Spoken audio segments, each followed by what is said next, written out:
activity na ito ay upang ma-analyze natin yung mga data base sa key performance indicators ng mga bawat paaralan. Pangalawa naman po is upang makita natin yung mga implementation ng ating mga programs, projects, and activities that are aligned to the key result areas of our school.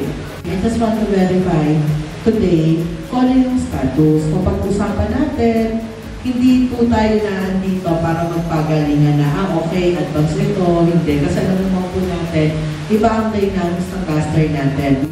Kaya ito, itong mga programs natin, pag-usapan natin mamaya kung ano yung mga factors behind sa tingin natin ay makakatulong. Baka kasi yung nagwo-work para kay Juan ay nagwo-work din kay Maria. O maaari naman na hindi na pala effective ito, hindi natin kailangan makipagsabayan. For example, we have open height, challenge ko grandness. Since ang era din na before, ay era-locatis, saka pag tinignan nyo yung access nyo is talagang kailangan.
In Cluster 9, we conquer